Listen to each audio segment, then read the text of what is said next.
Hello, my friends. It's a miracle. I have makeup on today. I had a Zoom call today.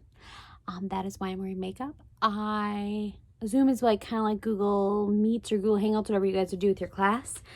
And when I do that, I have to pretend that I'm like a professional person who actually puts herself together. So I put on makeup to be fancy. I'm here with Yodi Toads, and it's time again for Sideways Stories from Wayside School.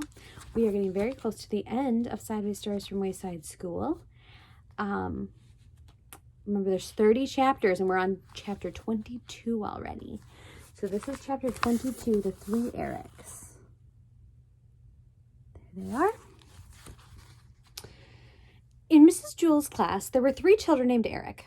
Eric Fry, Eric Bacon, and Eric Ovens. They were known throughout the school for being fat. Eric Fry sat at the end of the room, Eric Bacon sat in the middle of the room, and Eric Ovens sat at the end of the room. There was a joke at Wayside School that if all 3 Erics were ever on the same end of the room at the same time, the whole school would tip over. So far, this is sounding very cruel, and I'm not enjoying it, but we'll see.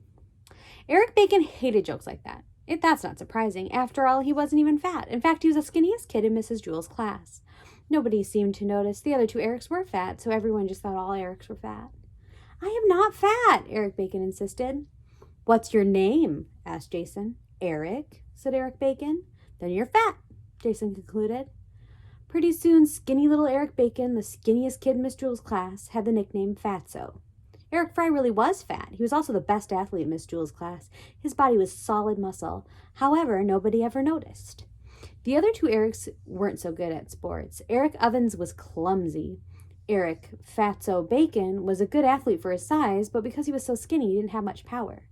So naturally, everybody just assumed that Eric Fry was also clumsy and weak. After all, his name was Eric.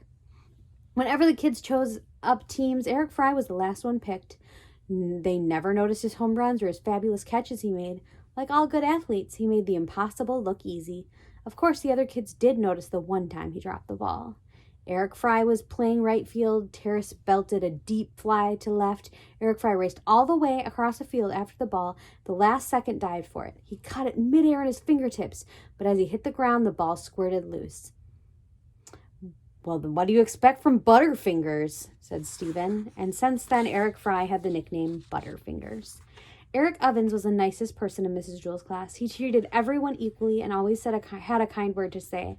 But his name was Eric, so everyone thought he was mean. Fatso was mean because everyone called him Fatso. Butterfingers was mean because he always had to play right field. So naturally, everyone assumed that Eric Ovens was mean, so they called him Crabapple. Good morning, Allison, said Eric Ovens. How are you? Lay off, Crabapple, will ya? Answered Allison. If you don't have anything nice to say, don't say anything at all. All 3 of the Erics had nicknames. It was better that way. Otherwise, when someone said, "Hey, Eric," no one would know to whom he was talking. One time, all the Erics would answer, and the next time, none of them would answer. But when someone said, "Hey, Crabapple," Eric Evans knew they were talking to him. And if someone said, "Hey, Butterfingers," Eric Fry knew they meant him. And if someone said, "Hey, Fatso," Eric Bacon knew that he was being called. I didn't like that chapter very much because 1, don't call people names. But 2, I'm just over fat being used as an insult. I'm fat, I'm chubby, and I like it. It's just a descriptive word, but don't ever say anything to someone to try to be mean to them because it's just not cool. It hurts their feelings and it's unkind, and we don't want to be unkind people. So that chapter was a little bit weird. And if you ever give someone a nickname based on cruelty, and that's what you call them instead of their name, that is really, really unacceptable. I give you guys nicknames all the time. I give everybody nicknames that I've ever known in my life, but I don't give them to them trying to be cruel or mean. Even if it is a descriptor, if it's a descriptor of them that is mean, then that's not okay.